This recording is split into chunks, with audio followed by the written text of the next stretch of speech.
back to the Shadetree Garage, and unfortunately I'm not working on my 56 Plymouth today. Actually, I wish I could get it out and wash it. Now, little introduction here. How many of you have problems with rodents eating your wiring under your hood? This is a fairly new problem we have here at my house here in the Shadetree Garage. Last summer I had to replace the wiring on my wife's Jeep Patriot because rodents had eaten the wiring on all of her lights on the passenger side front. Marker light, turn signal, high and low beam, driving light. They ate everything, all the way back to the harness.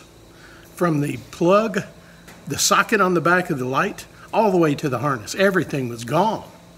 You couldn't have cleared it out with a pair of diagonal cutters any quicker and any more efficiently. So I had to cut the harness to get enough of the remaining wire out to see the color. And I will tell you, manufacturers say it's a white with a green stripe. Well, that green stripe is very light. Or white with a pink stripe, which looks amazingly like white with a red stripe. Anyway, got everything wired up, and right now we're using something that people say works. We're using a liquid peppermint spray underneath the hoods of our vehicles to try to protect the remaining wiring from being chewed up, and we've had mixed success with that. On my Dodge behind me, the Dodge Journey, mice have eaten the oxygen sensor wiring. I mean, ate it right down to the sensor. And then on my the driver's side front wheel sensor, they've eaten that wiring right down to the plug.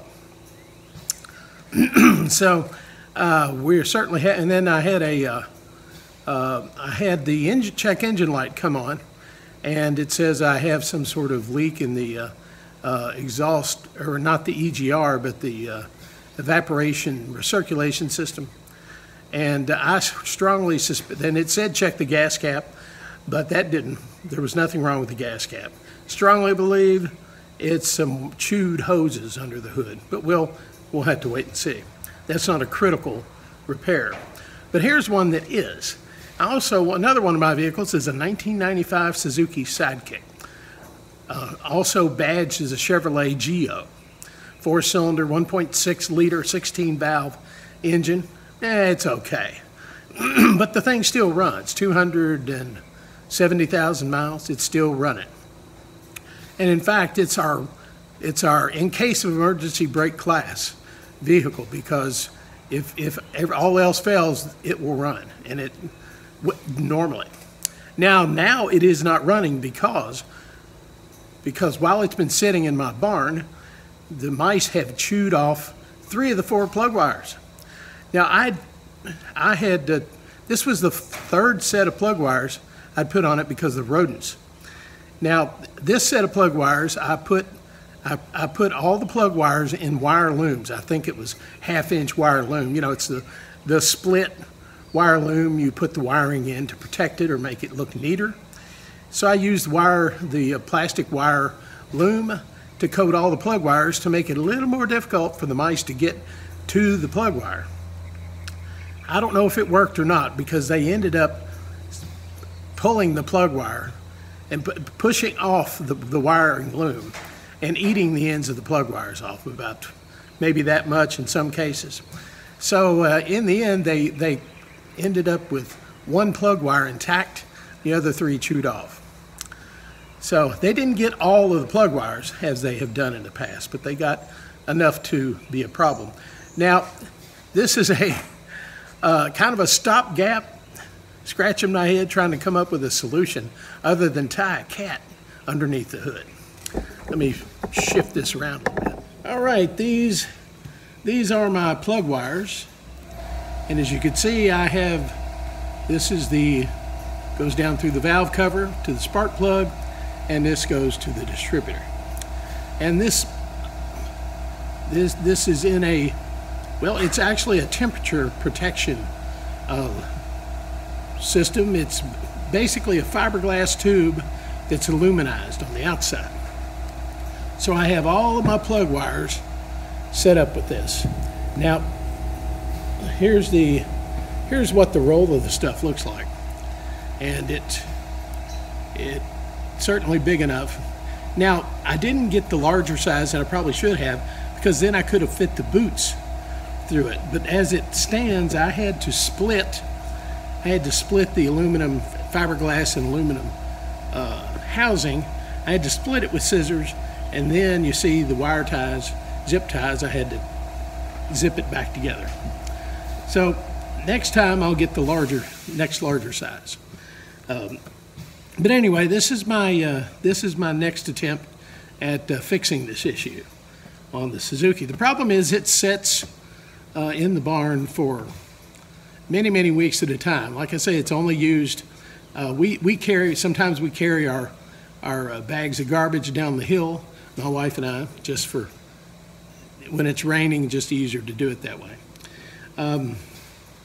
So we'll see. I haven't, and if it works out, I will report. I have Googled this a number of times. Other than peppermint spray, which I think just makes the plug wires taste pepperminty while they chew the hell out of them.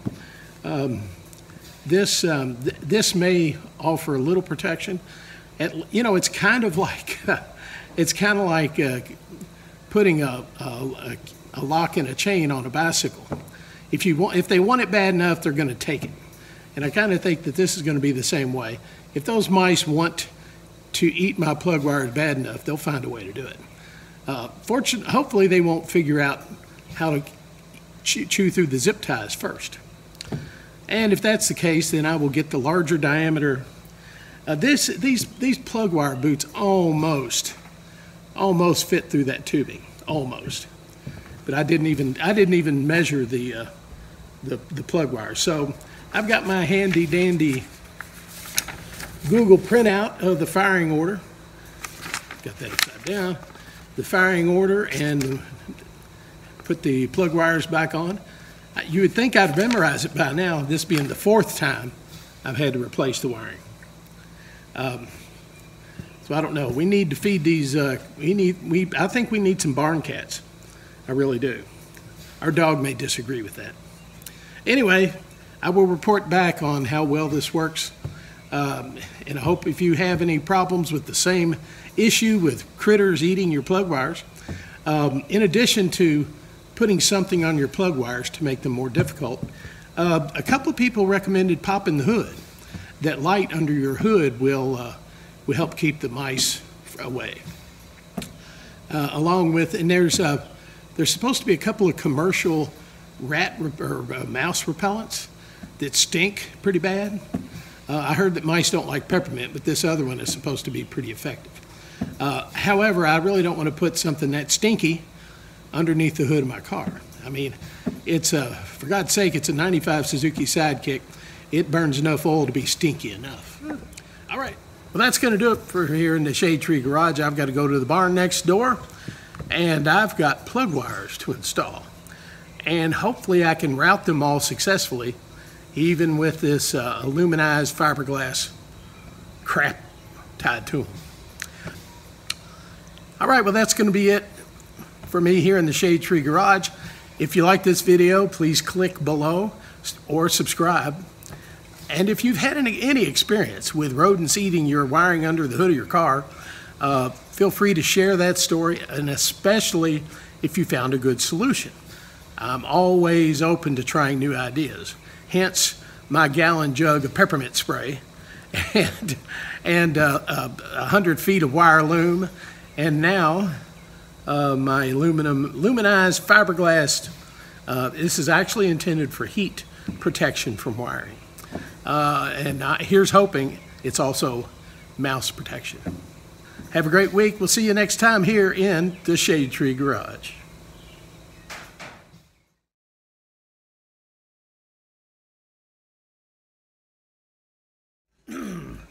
All right, welcome back to for an update here in the Shadetree Garage, where it's 95 degrees in the shade. At least it is in here.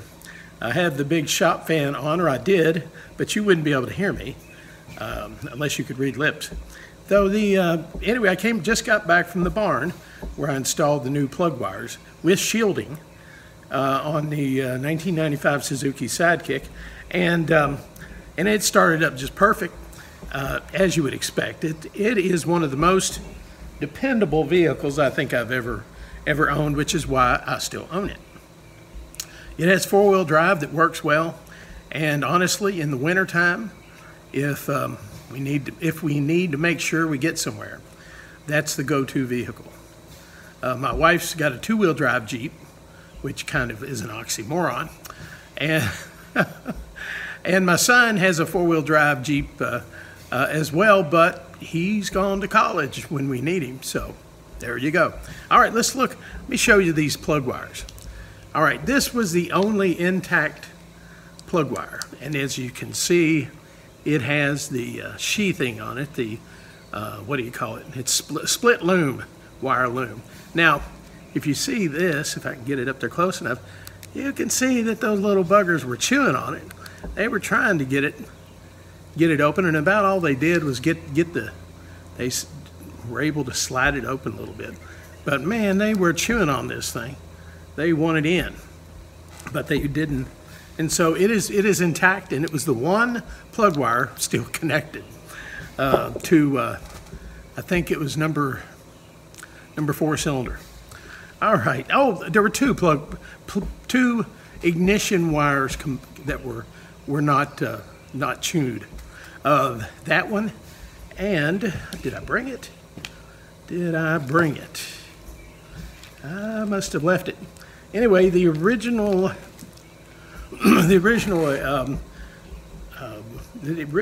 wire from the center of the distributor cap to the coil, and that's a pretty short one, but I had it covered, and there were no signs of being chewed on there. So there were two that they hadn't. But they tried this one. Now, I've got pieces of sheathing here, and let's see. Yeah, they all show some signs of being chewed. It's hard to see in this light. They also show signs of being chewed. And, you know, looking at the end of this cable, you kind of get the idea it was clipped, but it wasn't. It was chewed. So there's one spark plug cable down, and another chewed off.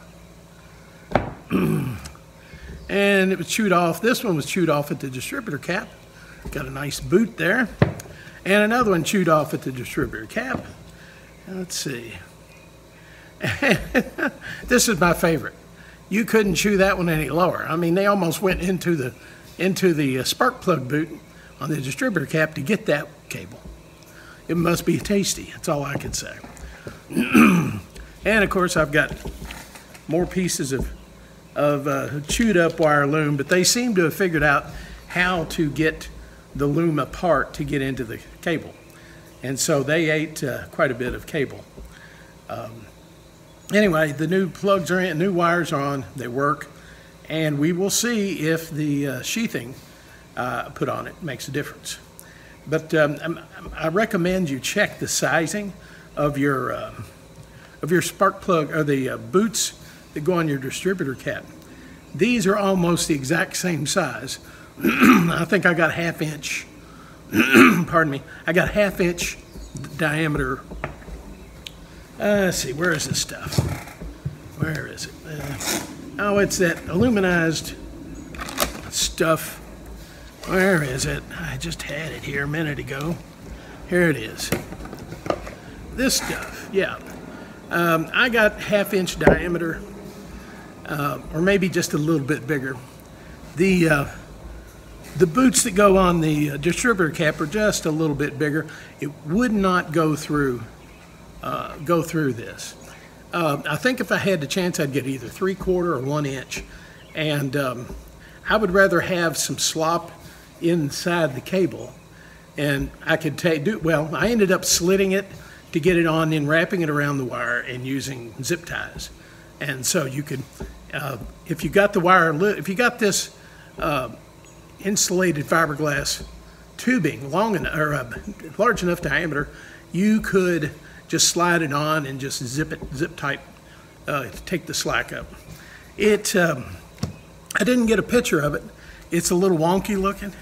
I mean, it looks, have you ever heard of the name Rube Goldberg? Well, he probably would be proud of me for this jury rigging job I've accomplished on the Suzuki. One of the other hints I saw was to keep the hood open, not all the way open, but enough to let some light in. And so I'm going to try that too. I'm going to leave the hood up a little bit. The Suzuki doesn't get driven much, and so it won't take much just to raise the hood, take out the prop that I've got, and which will probably be a tobacco stick. If you don't know what a tobacco stick is, Google it.